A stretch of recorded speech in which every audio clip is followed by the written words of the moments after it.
ਸਤਿ ਸ਼੍ਰੀ ਅਕਾਲ। ਤੁਸੀਂ ਜੁੜੇ ਹੋਏ ਹੋ ਪੰਜਾਬੀ ਰੇਡੀਓ USA ਦੇ ਨਾਲ। ਪੰਜਾਬੀ ਰੇਡੀਓ USA ਦੇ ਨੈਸ਼ਨਲ ਅਤੇ ਇੰਟਰਨੈਸ਼ਨਲ ਰੇਡੀਓ ਨੈਟਵਰਕਸ ਦੇ ਨਾਲ ਸਾਡੇ ਸਭ ਡਿਜੀਟਲ ਪਲੇਟਫਾਰਮ ਜਿਨ੍ਹਾਂ 'ਚ ਫੇਸਬੁੱਕ, YouTube, ਇੰਸਟਾਗ੍ਰਾਮ ਅਤੇ ਟਿਕਟੌਕ ਤੇ ਸਭ ਵੇਖਣ ਅਤੇ ਸੁਣਨ ਵਾਲਿਆਂ ਨੂੰ ਅਪਡੇਟ ਪਾਕਿਸਤਾਨ 'ਚ ਜੀ ਆਇਆਂ ਨੂੰ ਆਖਦੇ ਹਾਂ। ਮੈਂ ਹਾਂ ਆਪ ਸਭ ਦੇ ਨਾਲ ਮੌਜੂਦ ਪਰਵੀਨ ਮਸੂਦ ਤੇ ਮੇਰੇ ਨਾਲ ਸਾਥ ਦੇਣ ਲਈ ਮੌਜੂਦ ਨੇ ਮਸੂਦ ਮਲਿਕ ਜੀ। ਮਸੂਦ ਜੀ ਆਇਆਂ।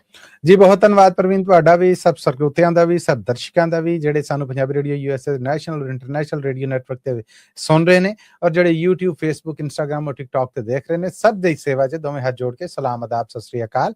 ਅੱਜ ਜਦੋਂ ਅਮਰੀਕਾ 'ਚ 16 ਦਸੰਬਰ ਸਾਲ 2025 ਦਾ ਦਿਨ ਡੁੱਬ ਚੁੱਕਿਆ ਔਰ ਪਾਕਿਸਤਾਨ 'ਚ 17 ਦਸੰਬਰ ਦੀ ਸ਼ੁਰੂਆਤ ਹੋ ਚੁੱਕੀ ਹੈ। ਪਾਕਿਸਤਾਨ ਦੇ ਨਾਲ ਜੁੜੀਆਂ ਪਿਛਲੀਆਂ 24 ਘੰਟੇ ਦੀਆਂ ਵੱਡੀਆਂ ਖਬਰਾਂ ਤੇ ਇਸ ਬੁਲੇਟਿਨ 'ਚ ਆਪ ਸਭ ਨੂੰ ਜੀ ਆਇਆਂ ਕਹਿੰਦੇ ਬੜਾ ਨਿੱਘਾ ਜਿਹਾ ਸਵਾਗਤ ਹੈ ਜੀ। ਜੀ ਮਸੂਦ ਵੱਧਦੀਆਂ ਖਬਰਾਂ ਹਾਲੇ ਇਮਰਾਨ ਖਾਨ ਦੀਆਂ ਭੈਣਾਂ ਨਾਲ ਮੁਲਾਕਾਤ ਫੇਰ ਨਾ ਹੋ ਸਕੀ।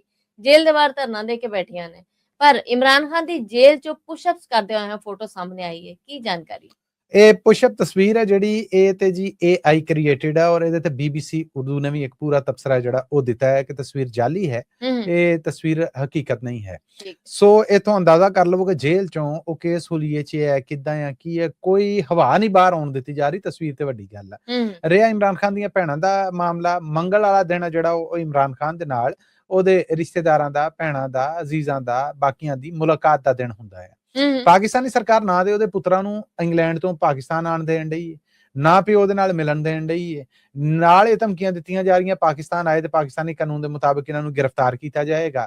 ਟੈਲੀਫੋਨ ਤੇ ਪੁੱਤਰਾਂ ਦੇ ਨਾਲ ਹਫ਼ਤਾਵਾਰ 1 ਘੰਟਾ ਗੱਲ ਕਰਾਉਣ ਦਾ ਅਦਾਲਤੀ ਹੁਕਮ ਨਾ ਉਹਨੂੰ ਮਿਲ ਰਹੀ ਹੈ। ਅਦਾਲਤ ਵੱਲੋਂ ਹੁਕਮ ਆ ਕਿ ਭੈਣਾਂ ਨੂੰ ਮਿਲਣ ਦਿੱਤਾ ਜਾਏ, ਨਾ ਭੈਣਾਂ ਨੂੰ ਮਿਲਣ ਦਿੱਤਾ ਜਾ ਰਿਹਾ ਆ ਔਰ ਸਾਰੇ ਅਦਾਲਤੀ ਹੁਕਮ ਹਵਾ ਦੇ ਵਿੱਚ ਨੇ। ਔਰ ਪਿਛਲੀ ਮੰਗਲਵਾਰ ਨੂੰ ਜਦੋਂ ਇਹ ਸਾਰੀਆਂ ਭੈਣਾਂ ਉੱਥੇ ਧਰਨਾ ਦੇ ਕੇ ਠੰਡ 'ਚ ਬੈਠੀਆਂ ਸੀਗੀਆਂ ਤੇ ਸਰਕਾਰ ਵੱਲੋਂ ਪਾਣੀ ਦੇ ਟੈਂਕਰ ਲਿਆ ਕੇ ਪ੍ਰੈਸ਼ਰ ਜਿਹੜਾ ਅੱਗ ਬੁਝਾਉਣ ਵਾਲਾ ਹੁੰਦਾ ਆ ਉਹ ਮਾਰ ਕੇ ਉਹਨਾਂ ਨੂੰ ਉੱਥੋਂ ਉਠਾਇਆ ਗਿਆ।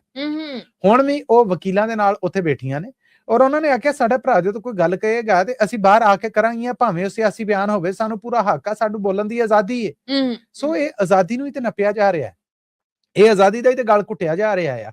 ਉਹ ਮਕਬੂਲ ਲੀਡਰ ਹੈ, ਉਹਦੀ ਮਕਬੂਲੀਅਤ ਜਾਂ ਉਹਦੀ ਲੋਕਾਂ 'ਚ ਮਸ਼ਹੂਰੀ ਜਾਂ ਲੋਕਾਂ ਦੇ ਦਿਲਾਂ ਦੇ ਵਿੱਚ ਉਹਦਾ ਪਿਆਰ ਤੇ ਘੱਟ ਨਹੀਂ ਕਰ ਸਕੀਆਂ ਕੁਝ ਤਾਕਤਾਂ, ਪਰ ਉਹ ਆਪਣੀ ਤਾਕਤ ਤੇ ਜ਼ੋਰ ਦੇ ਨਾਲ ਹੁਣ ਜਿੱਥੇ ਤੱਕ ਇਹ ਕੰਧਾਂ ਖੜੀਆਂ ਕਰ ਸਕਦੇ, ਰੁਕਾਵਟਾਂ ਖੜੀਆਂ ਕਰ ਸਕਦੇ, ਰੋਕਾਂ ਲਾ ਸਕਦੇ ਨੇ, ਉਹ ਲਾਉਣ ਡੇ ਨੇ। ਸਲਮਾਨ ਅਕਰਮ ਰਾਜਾ ਹੁਣੇ ਜਿਹੜੇ ਕਿ ਇਮਰਾਨ ਖਾਨ ਦੇ ਵਕੀਲ ਵੀ ਨੇ, ਉਹਨਾਂ ਨੇ ਆਖਿਆ ਕਿ ਜੀ ਅਸੀਂ ਇੱਥੇ ਬੈਠੇ ਹਾਂ।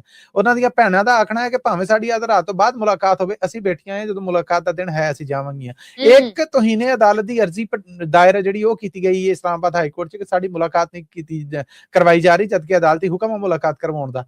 ਇਸਲਾਮਾਬਾਦ ਹਾਈ ਕੋਰਟ ਨੂੰ ਸੁਣਵਾਈ ਲਈ ਮਨਜ਼ੂਰੀ ਨਹੀਂ ਕਰਾਇਆ ਆਉਂਦੀ। ਇਹ ਵੇਖੋ ਕਿ ਹਰ ਪਾਸੇ ਘੁੱਟਣ ਵਾਲਾ ਮਾਹੌਲ ਆ ਜਿਹੜਾ ਉਹ ਰੱਖਿਆ। ਉਸਮਾ ਖਾਨ ਜਿਹੜੀਆਂ ਇੱਕ ਵਾਰ ਮਿਲੀਆਂ ਸਨ ਭਰਾ ਨੂੰ ਔਰ ਉਸ ਤੋਂ ਬਾਅਦ ਨਹੀਂ ਮਿਲਣ ਦਿੱਤਾ ਗਿਆ, ਉਹਨਾਂ ਨੇ ਬਾਹਰ ਆ ਕੇ ਬਿਆਨ ਦਿੱਤਾ ਸੀਗਾ ਕਿ ਇਮਰਾਨ ਖਾਨ ਪਰੇਸ਼ਾਨ ਹੈ, ਡਿਪਰੈਸ਼ਨ ਦੇ ਵਿੱਚ ਆ, ਕੈਦ ਤਨਹਾਈ 'ਚ ਰੱਖਿਆ ਆ।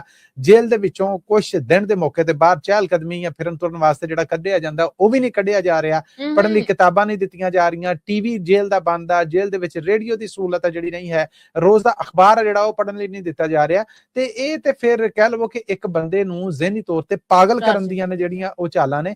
ਫਿਰ ਦਵਾਈਆਂ ਉਹਨੂੰ ਕਿਹੜੀਆਂ ਦਿੱਤੀਆਂ ਜਾ ਰਹੀਆਂ ਨੇ, ਦਵਾਈਆਂ ਠੀਕ ਵੀ ਹੈ ਨੇ ਕਿ ਨਹੀਂ ਹੈ, ਇਹ ਵੀ ਇਤਲਾਵਾਂ ਲੱਭ ਰਹੀਆਂ ਨੇ ਕਿ ਜੇਲ੍ਹ ਦੇ ਵਿੱਚ ਉਹਨੂੰ ਪੀਣ ਵਾਸਤੇ ਸਾਫ਼ ਪਾਣੀ ਨਹੀਂ ਦਿੱਤਾ ਜਾ ਰਿਹਾ ਤਾਂ ਜੇ ਉਹਦਾ ਸਰੀਰਕ ਤੌਰ ਤੇ ਅੰਦਰ ਹੀ ਅੰਦਰ ਕੋਈ ਬਿਮਾਰੀ ਹੈ ਜਿਹੜੀ ਉਹ ਚੱਟ ਜੇ ਗੱਲਾਂ ਝੂਠੀਆਂ ਨੇ ਤੇ ਮੁਲਾਕਾਤ ਕਰਨ ਦੇਣ, ਉਹਦੇ ਪਰਸਨਲ ਡਾਕਟਰ ਨੇ ਜਿਹੜੇ ਜ਼ਾਤੀ ਉਹਨਾਂ ਨੂੰ ਉੱਥੇ ਜਾਣ ਦੇਣ, ਉਹਨਾਂ ਨੂੰ ਸੈਂਪਲ ਲੈਣ ਦੇਣ, ਉਹਨਾਂ ਨੂੰ ਟੈਸਟ ਕਰਨ ਦੇਣ, ਉਹ ਟੈਸਟ ਰਿਪੋਰਟਾਂ ਸਾਹਮਣੇ ਆਉਣ ਤੇ ਆਪੇ ਸਾਬਤ ਹੋ ਜਾਏਗਾ ਕਿ ਜਿਹੜੀਆਂ ਗੱਲਾਂ ਹੋਣ ਡੀਆਂ ਇਹ ਝੂਠ ਨੇ। ਤੇ ਜੇ ਨਹੀਂ ਇਹ ਸਭ ਕੁਝ ਕਰਨ ਦਿੱਤਾ ਜਾ ਰਿਹਾ ਤੇ ਇਹਦਾ ਮਤਲਬ ਕਿ ਦਾਲ 'ਚ ਕੁਝ ਕਾਲਾ ਜ਼ਰੂਰ ਹੈ। ਬਿਲਕੁਲ।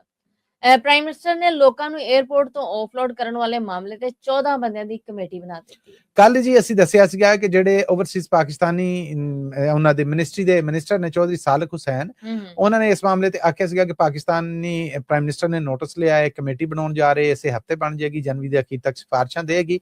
ਇਹ 14 ਬੰਦਿਆਂ ਦੀ ਕਮੇਟੀ ਹੈ, ਪਰ ਇਹ 14 ਬੰਦਿਆਂ ਦੀ ਕਮੇਟੀ ਤੋਂ ਪਹਿਲਾਂ ਮੈਂ ਦੱਸਦਾ ਜਾਵਾਂ ਕਿ ਪਾਕਿਸਤਾਨ ਔਰ ਲਹਿੰਦੇ ਪੰਜਾਬ 'ਚ ਇੱਕ ਮਹਿਕਮਾ ਆ ਓਵਰਸੀਜ਼ ਪਾਕਿਸਤਾਨੀ ਕਮਿਸ਼ਨ, ਇਹਨੂੰ ਉਹ ਆਪਣਾ PC ਕਹਿੰਦੇ ਨੇ, ਓਵਰਸੀਜ਼ ਪਾਕਿਸਤਾਨੀ ਕਮਿਸ਼ਨ। ਉਹਨਾਂ ਦੀ ਜਿਹੜੀ ਕਮਿਸ਼ਨਰ ਨੇ, ਯਾਨੀ ਪਾਕਿਸਤਾਨ ਤੋਂ ਬਾਹਰ ਵਾਸਤੇ ਲੋਕ ਜਿਹੜੇ ਆਫਲੋਡ ਹੋ ਰਹੇ ਨੇ, ਉਸ ਤੋਂ ਪਹਿਲਾਂ ਕਿਹੜੇ ਕੰਮ ਨਹੀਂ ਹੈ, ਕਦੋਂ ਮੁਸੀਬਤਾਂ ਬਣਦੀਆਂ ਤੇ ਕਿਹੜੇ ਮਾਮਲਿਆਂ ਉਹ ਧਿਆਨ ਕਰਨੀ ਹੈ, ਕਿਹੜੇ ਮਹਿਕਮੇ ਦੇ ਨਾਲ ਰਾਬਤਾ ਕਰਨ, ਉਹ ਕਮਿਸ਼ਨਰ ਦਾ ਇੰਟਰਵਿਊ 18 ਦਸੰਬਰ ਨੂੰ ਅਸੀਂ ਬ੍ਰੌਡਕਾਸਟ ਕਰ ਰਹੇ ਹਾਂ ਪੰਜਾਬੀ ਰੇਡੀਓ USA ਦੇ YouTube, Facebook, Instagram, TikTok ਤੇ ਉਹ ਬਹੁਤ ਰਹਿਨੁਮਾਈ ਦੇਗਾ। ਇਸ ਗੱਲ ਨਾਲ ਉਹਨੇ ਜੀ ਬਿਲਕੁਲ 14 ਬੰਦਿਆਂ ਦੀ ਕਮੇਟੀ ਬਣਾ ਦਿੱਤੀ ਗਈ ਕਿ ਲੋਕਾਂ ਕੋਲ ਜਦੋਂ ਵਰਕ ਵੀਜ਼ਾ, ਲੀਗਲ ਡਾਕੂਮੈਂਟਸ ਪੂਰੇ ਨੇ ਤੇ ਫਿਰ ਕਿਉਂ ਆਫਲੋਡ ਕੀਤਾ ਜਾ ਰਿਹਾ, ਤੇ ਉਹਦੇ ਵਾਸਤੇ ਇਹ ਕਮੇਟੀ ਹੈ ਜਿਹੜੀ ਇਹ ਬਕਾਇਦਾ 14 ਬੰਦਿਆਂ ਦੀ ਹੈ ਜਿਹੜੀ ਇਹਦੇ ਵਿੱਚ ਓਵਰਸੀਜ਼ ਪਾਕਿਸਤਾਨੀਜ਼ ਜਿਹੜੇ ਨੇ ਉਹਨਾਂ ਦੀ ਮਿਨਿਸਟਰੀ ਦੇ ਮਿਨਿਸਟਰ ਚੌਧਰੀ ਸਾਲਕ ਹੁਸੈਨ ਨੇ।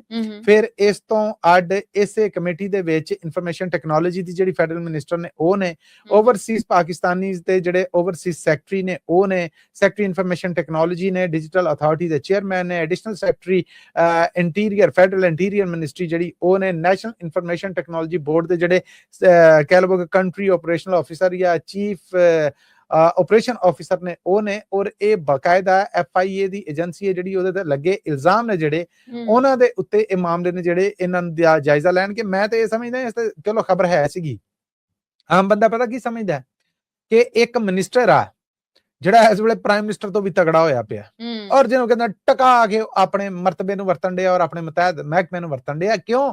ਉਹ ਪਾਕਿਸਤਾਨੀ ਫੌਜ ਮੁਖੀ ਦਾ ਰਿਸ਼ਤੇਦਾਰ ਆ, ਕਦੀ ਉਹ ਨਿਗਰਾਨ CM ਬਣਿਆ ਪੰਜਾਬ ਦਾ, ਐਕਚੁਅਲ ਤੇ ਇੱਕ ਮੀਡੀਆ ਵਰਕਰ ਸੀ, ਕਦੀ ਪਾਕਿਸਤਾਨ ਚ CNN ਦਾ ਕੋਰਸਪੋਂਡੈਂਟ ਹੁੰਦਾ ਸੀਗਾ, ਅਮਰੀਕਾ ਤੋਂ ਪੜ੍ਹਿਆ, ਮੈਸ ਕਮਿਊਨੀਕੇਸ਼ਨ ਚ ਮੀਡੀਆ ਸਟੱਡੀਜ਼ ਚ ਉਹਨੇ ਪੜ੍ਹਾਈ ਕੀਤੀ, ਬੇਨਜ਼ੀਰ ਸਮੇਤ ਬਹੁਤ ਵੱਡੇ ਵੱਡੇ ਇੰਟਰਵਿਊ ਕੀਤੇ ਪ੍ਰੋਫੈਸ਼ਨਲੀ ਕੰਮ ਦੇ ਵਿੱਚ। ਪਾਕਿਸਤਾਨ ਚ ਮੈਟਰੋਪੋਲੀਟਨ TV ਹੈ ਜਿਹੜਾ ਉਹਦੇ ਕਨਸੈਪਟ ਨੂੰ ਲੈ ਕੇ ਆਇਆ ਔਰ ਇਸ ਟਾਈਮ ਕੋਈ 10-12 ਚੈਨਲ ਨੇ ਜਿਹੜੇ ਉਹ ਉਹਨਾਂ ਦੇ ਕੰਮ ਕਰਨ ਦੇ ਨੇ।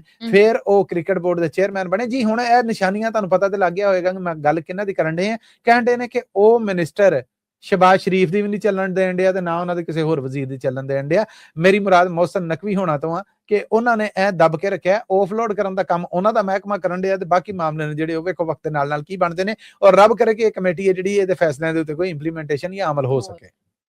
ਪਾਕਿਸਤਾਨ ਤੇ ਰੂਸ ਵਿਚਕਾਰ ਤੇਲ ਦੇ ਮਾਮਲੇ ਤੇ ਸਮਝੌਤੇ ਹੋਣ ਜਾ ਰਹੇ ਨੇ। ਐਮਐਲਏ ਸਾਹਿਬ, ਇਹ ਕੋਈ ਅਫਵਾਹ ਨਹੀਂ ਜੇ ਬਲਕਿ ਪਾਕਿਸਤਾਨੀ ਖਜ਼ਾਨਾ ਮੰਤਰੀ ਦਾ ਆਪਣਾ ਬਿਆਨ ਜੀ। ਬਿਲਕੁਲ, ਇਹ ਮੁਹੰਮਦ ਔਰੰਗਜ਼ੇਬ ਹੋਣਾ ਦਾ ਬਿਆਨ ਹੈ, ਪਰ ਇਸ ਬਿਆਨ ਦੇ ਉੱਤੇ ਕਈ ਕੰਨ ਖੜੇ ਹੋ ਗਏ ਨੇ। ਜਿੱਥੇ ਖੁਸ਼ੀ ਦੀ ਗੱਲ ਹੈ, ਠੀਕ ਹੈ, ਆਮ ਲੋਕਾਂ ਨੂੰ ਤੇਲ ਸਸਤਾ ਲੱਭੇ ਔਰ ਰੱਬ ਕਰੇ ਕਿ ਸਸਤਾ ਲੈ ਕੇ ਸਸਤਾ ਦੇ ਵੀ ਦੇਣ। ਇਹ ਨਹੀਂ ਕਿ ਸਸਤਾ ਲੈ ਕੇ ਲੋਕਾਂ ਦੇ ਉੱਤੇ ਭਾਰ ਉਹੀ ਰਵੇ, ਉਹ ਭਾਰ ਉਸੇ ਤਰ੍ਹਾਂ ਸਿਰ ਤੇ ਚੁੱਕੀ ਫਿਰਨ, ਕੋਈ ਲੋਕਾਂ ਨੂੰ ਰਿਲੀਫ ਲੱਭੇ। ਇਸ ਹੱਦ ਤੱਕ ਤੇ ਅਸੀਂ ਹਮਾਇਤ ਕਰਨੇ ਆ। ਪਰ ਇਹ ਵੀ ਯਾਦ ਰੱਖੋ ਕਿ ਅਮਰੀਕਾ ਨੇ ਦੁਨੀਆ ਦੇ ਜਿਹੜੇ ਮੁਲਕਾਂ ਤੇ ਟੈਰਿਫ ਲਾਇਆ ਉਹਨਾਂ ਚ ਪਾਕਿਸਤਾਨ ਉਹ ਮੁਲਕ ਹੈ ਜਿਹਦੇ ਸਭ ਤੋਂ ਥੋੜਾ ਟੈਰਿਫ ਆ, ਇੰਡੀਆ ਉਹ ਮੁਲਕ ਹੈ ਜਿਹਦੇ ਤੇ ਸਭ ਤੋਂ ਬਹੁਤਾ ਟੈਰਿਫ ਆ, ਤੇ ਵਜ੍ਹਾ ਉਹਦੀ ਰੂਸੀ ਤੇਲ ਨਾਲ। ਔਰੰਗਜ਼ੇਬ ਹੁਣ ਕਹਿਣ ਦੇ ਨੇ ਕਿ ਜੀ ਅਸੀਂ ਰੂਸ ਦੇ ਨਾਲ ਰਲ ਕੇ ਇੱਕ ਨਵੀਂ ਸਟੀਲ ਮਿਲ ਆ ਜਿਹੜੀ ਉਹ ਲਾਉਣ ਜਾ ਰਹੇ ਹਾਂ।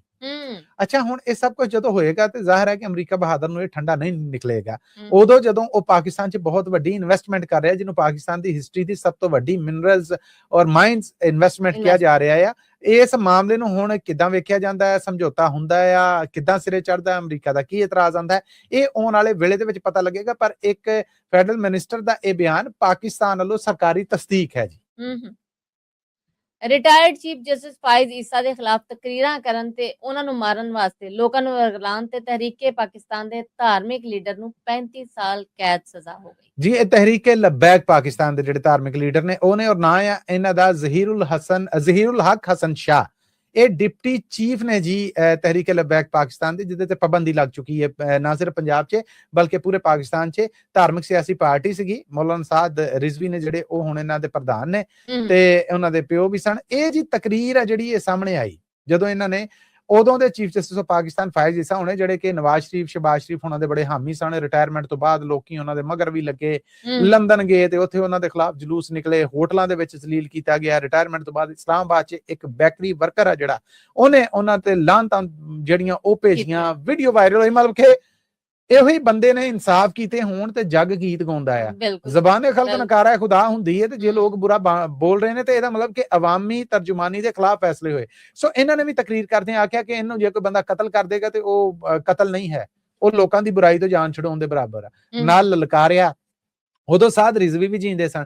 ਫਿਰ ਇਹ ਮੁਕਦਮਾ ਹੈ ਜਿਹੜਾ ਇਹ ਇਹਨਾਂ ਦੇ ਬਣਾਇਆ ਗਿਆ ਕਿਲਾ ਗੁੱਜਰ ਸਿੰਘ ਲਾਹੌਰ 'ਚ ਸਾਲ 2024 'ਚ, ਔਰ ਉਸ ਤੋਂ ਬਾਅਦ ਇਹਨਾਂ ਦੇ ਉੱਤੇ ਅਤਗਰਦੀ ਦੀ ਦਫਾ 1997 ਦੀ ਹੈ ਜਿਹੜੀ ਛਿਕ 6, ਫਿਰ ਛਿਕ 7, ਫਿਰ 11W ਨਫ਼ਰਤ ਔਰ ਬਾਕੀ ਇਹੋ ਜਿਹੇ ਬਿਆਨਬਾਜ਼ੀ, ਉਹਦੇ ਤੋਂ ਬਾਅਦ ਸਜ਼ਾ ਜਿਹੜੀ ਸੁਣਾਈ ਗਈ ਹੈ। ਔਰ ਇਸ ਸਜ਼ਾ ਦੇ ਤਹਿਤ ਇਹ 35 ਸਾਲ ਕੈਦ ਰਹਿਣਗੇ, ਨਾਲ ਇਹਨਾਂ ਨੂੰ 6 ਲੱਖ ਰੁਪਈਆ ਜੁਰਮਾਨਾ ਵੀ ਕੀਤਾ ਗਿਆ ਜੀ।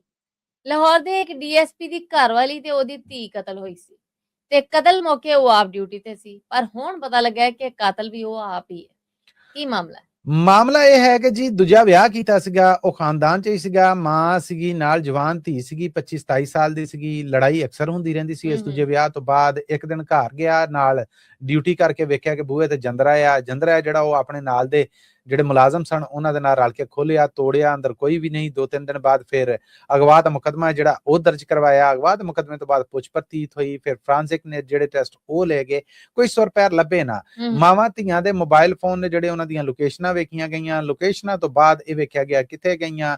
ਆਖਰੀ ਜਿਹੜੀ 1-1000 ਕਾਲ ਸੀਗੀ ਉਹਨਾਂ ਲੋਕਾਂ ਦੇ ਨਾਲ ਰਾਬਤਾ ਕੀਤਾ ਗਿਆ, ਉਹਨਾਂ ਰਿਸ਼ਤੇਦਾਰਾਂ ਦੀ ਇਨਵੈਸਟੀਗੇਸ਼ਨ ਹੋਈ, ਕੇਸ ਇੱਕ ਥਾਂ ਤੇ ਆ ਕੇ ਰੁਕ ਗਿਆ। ਉਸ ਤੋਂ ਬਾਅਦ ਫੜਿਆ ਇਹ ਬੰਦਾ ਕਿੱਥੋਂ ਗਿਆ ਕਿ ਇਹਦਾ ਮੋਬਾਈਲ ਜਿੱਦਣ ਰਾਤ ਨੂੰ ਉਹ ਕਤਲ ਹੋਈਆਂ ਨੇ 5 ਘੰਟੇ ਵਾਸਤੇ ਬੰਦ ਹੋਇਆ। ਇੱਕ ਡੀਐਸਪੀ ਦਾ ਮੋਬਾਈਲ ਕਿੱਦਾਂ 5 ਘੰਟੇ ਬੰਦ ਹੋ ਸਕਦਾ? ਰਾਤ 10:30 ਤੋਂ ਲੈ ਕੇ ਤੇ ਸਵੇਰੇ 3:30 ਵਜੇ ਤੱਕ। ਉਥੋਂ ਫਿਰ ਆਖਿਆ ਕਿ ਤੇਰਾ ਮੋਬਾਈਲ ਕਿਉਂ ਬੰਦ ਸੀਗਾ, ਔਰ ਬੰਦ ਕਰਕੇ ਉਹ ਮੋਬਾਈਲ ਜਿਹੜਾ ਉਹ ਘਰ ਰੱਖਿਆ। ਜਦੋਂ ਤੋਂ ਇਹ ਪਤਾ ਲੱਗਦਾ ਹੈ ਕਿ ਮਨਸੂਬਾਬੰਦੀ ਸੀਗੀ ਕਿ ਜੀ ਉਹ ਲੋਕੇਸ਼ਨ GPS ਇਹੀ ਦੱਸੇ ਕਿ ਇਹ ਘਰ ਹੀ ਸੀਗਾ ਇਹ ਬੰਦਾ। ਉਹ ਮੈਂ ਚਾਰਜਿੰਗ ਤੇ ਲਾਣਾ ਭੁੱਲ ਗਿਆ। ਉਹਨਾਂ ਆਖਿਆ ਅੱਛਾ, ਘਰ ਦੀ ਤਲਾਸ਼ੀ ਲਈ ਗਈ। ਘਰ ਦੀ ਤਲਾਸ਼ੀ ਲਈ ਗਈ ਤੇ ਬੈੱਡ ਦੇ ਉੱਤੋਂ ਮਾੜੇ ਜੇ ਖੂਨ ਦੇ ਨਮੂਨੇ ਲੱਭੇ। ਉਹ ਏਡੇ ਪੁਰਾਣੇ ਸੀਗੇ ਕਿ ਉਹ ਖੈਰ ਉਹ ਲੈ ਗਏ। ਉਸ ਤੋਂ ਬਾਅਦ ਨਾ ਇਹਦੀ ਗੱਡੀ ਦੀ ਤਲਾਸ਼ੀ ਲਈ ਗਈ। ਗੱਡੀ ਦੀ ਤਲਾਸ਼ੀ ਦੇ ਵਿੱਚੋਂ ਵੀ ਕੱਖ ਨਾ ਲੱਭਾ। ਫਿਰ ਉਹਨਾਂ ਨੇ ਸੀਟਾਂ ਪਾੜੀਆਂ ਤੇ ਸੀਟਾਂ ਦੇ ਵਿੱਚ ਕੁਝ ਥਾਂ ਤੇ ਫੋਮ ਸਖਤ ਸੀਗਾ, ਖੂਨ ਜੰਮ ਕੇ ਸਖਤ ਹੋ ਗਿਆ। ਜਦੋਂ ਉਹ ਸੈਂਪਲ ਦੇ ਫੋਰੈਂਸਿਕ ਹੋਇਆ, ਇਹ ਸਭ ਕੁਝ ਇਸ ਬੰਦੇ ਨੂੰ ਪੁੱਛਿਆ ਗਿਆ, ਨਹੀਂ ਮੰਨਿਆ। ਫਿਰ ਉਹਨਾਂ ਇੱਕ ਇੱਕ ਕਰਕੇ ਪ੍ਰੂਫ ਰੱਖੇ, ਫਿਰ ਚੁੱਪ ਹੋ ਗਿਆ। 10 ਮਿੰਟ ਬਾਅਦ ਕਹਿਣ ਲੱਗਾ ਮੈਨੂੰ ਸ਼ੇਖੂਪੁਰੇ ਲੈ ਜਾਓ। ਸ਼ੇਖੂਪੁਰੇ ਜਦੋਂ ਲੈ ਕੇ ਗਏ ਤੇ ਫਿਰ ਇਹਨੇ ਆਖਿਆ ਇਹ ਕਾਲਾ ਸ਼ਾਹ ਕਾਕੂ ਦਾ ਇਲਾਕਾ ਬਣਦਾ ਆ, ਮੈਂ ਆਪਣੀ ਘਰ ਵਾਲੀ ਹੈ ਜਿਹੜੀ ਉਹ ਮਾਰ ਕੇ ਇੱਥੇ ਸੁੱਟੀ। ਉਹਨਾਂ ਨੇ ਮੁਤਲਕਾ ਥਾਣੇ ਵਾਲਿਆਂ ਨੂੰ ਸੱਦ ਲਿਆ ਕਿ ਇੱਥੇ ਕੋਈ ਲਾਸ਼ ਲੱਭੀ ਹੋਏ। ਉਹਨਾਂ ਆਖਿਆ ਹਾਂਜੀ ਜੀ 25 ਸਤੰਬਰ ਨੂੰ ਇੱਕ ਬੀਬੀ ਦੀ ਲਾਸ਼ ਲੱਭੀ ਜਿਹਨੂੰ ਅਮਾਨਤਨ ਸ਼ੇਖੂਪੁਰੇ ਦੇ ਕਬਰਸਤਾਨ ਚ ਅਸੀਂ ਦਫਨਾਤਾ ਜਾਂ ਦਬਤਾਇਆ। ਫਿਰ ਉਸ ਤੋਂ ਬਾਅਦ ਇਹ ਲਾਹੌਰ ਦੇ ਇਲਾਕੇ ਕਾਣਾ ਨੌ ਚ ਲੈ ਕੇ ਗਿਆ। ਕੁੜੀ ਦੀ ਲਾਸ਼ ਉੱਥੇ ਨਾਲੇ ਚ ਸੁੱਟੀ ਸੀ ਨੇ ਆਪਣੀ ਧੀ ਦੀ। ਉਹ ਫਿਰ ਜਦੋਂ ਉਸ ਮੁਤਲਕਾ ਥਾਣੇ ਵਾਲਿਆਂ ਨੂੰ ਪੁੱਛਿਆ ਕਿ ਕੋਈ ਨਾਮਲੂਮ ਲਾਸ਼ ਪਿਛਲੇ 1-2 ਮਹੀਨਿਆਂ ਚ, ਉਹਨਾਂ ਆਖਿਆ ਜੀ ਬਿਲਕੁਲ 25 ਤੋਂ 27 ਸਾਲ ਦੀ ਹੈ ਕੁੜੀ, ਪੋਸਟਮਾਰਟਮ ਜਨਰਲ ਹਸਪਤਾਲ ਲਾਹੌਰ ਹੋਇਆ ਤੇ ਇਹ ਇਸ ਟਾਈਮ ਫਲਾਂ ਕਬਰਸਤਾਨ ਚ। ਉਸ ਤੋਂ ਬਾਅਦ ਫਿਰ ਇਹ ਬੰਦਾ ਜਿਹੜਾ ਮੰਨ ਗਿਆ, ਹਾਲਾਂਕਿ ਇਹਨੇ ਆਪ ਹੀ ਉਹਨਾਂ ਦੇ ਅਗਵਾ ਦੇ ਮੁਕੱਦਮੇ ਦਰਜ ਕਰਾਏ ਸਨ। ਜੀ ਮਸੂਦ ਦੇ ਨਾਲ ਹੀ ਸੀ ਆਪਣੇ ਸਰੋਤਿਆਂ ਕੋਲ ਲੈਣੀ ਇਜਾਜ਼ਤ, ਪਰ ਜਾਣ ਤੋਂ ਪਹਿਲੇ ਉਹੀ ਇੱਕ ਗੱਲ ਜਿਹੜੀ ਸੀ ਹਰ ਵਾਰ ਕਰੀਏ। ਇਹ ਖਬਰਾਂ ਤੁਹਾਡੇ ਵਾਸਤੇ ਪੰਜਾਬੀ ਰੇਡੀਓ USA ਦੇ ਨੈਸ਼ਨਲ ਔਰ ਇੰਟਰਨੈਸ਼ਨਲ ਰੇਡੀਓ ਨੈਟਵਰਕ ਦੇ ਨਾਲ ਸਾਡੇ ਡਿਜੀਟਲ ਪਲੇਟਫਾਰਮ ਜਿਨ੍ਹਾਂ 'ਚ ਪੰਜਾਬੀ ਰੇਡੀਓ USA ਦਾ ਫੇਸਬੁੱਕ ਹੈ, YouTube ਹੈ, ਇੰਸਟਾਗ੍ਰਾਮ ਹੈ, ਟਿਕਟੌਕ ਹੈ, ਉਹਦੇ ਤੇ ਵੀ ਪੇਸ਼ ਕੀਤੀਆਂ ਜਾਂਦੀਆਂ। ਹਫ਼ਤੇ 'ਚ 5 ਦਿਨ ਮੰਡੇ ਟੂ ਫਰਾਈਡੇ ਅਸੀਂ ਇਹ ਖਬਰਾਂ ਤੁਹਾਡੇ ਲਈ ਲੈ ਕੇ ਆਉਂਦੇ ਹਾਂ। ਪਾਕਿਸਤਾਨ ਦੇ ਨਾਲ ਜੁੜੀਆਂ ਇਹਨਾਂ ਖਬਰਾਂ ਨੂੰ ਜੇ ਤੁਸੀਂ ਸਪਾਂਸਰ ਕਰਨਾ ਹੋਏ ਤੇ ਉਹਦੇ ਲਈ ਸਾਡਾ ਟੈਲੀਫੋਨ ਨੰਬਰ ਹੈ ਜੀ 408 272 5200 408 725200। ਇਹਦੇ ਨਾਲ ਹੀ ਅਪਡੇਟ ਪਾਕਿਸਤਾਨ ਚ ਸਾਨੂੰ ਦੇ ਇਜਾਜ਼ਤ। ਅਗਲੇ ਅਪਡੇਟ ਪਾਕਿਸਤਾਨ ਤੱਕ ਲਈ ਮੇਰਾ ਤੁਹਾਡਾ ਸਾਡਾ ਸਾਰਿਆਂ ਦਾ ਰੱਬ ਰਾਖਾ।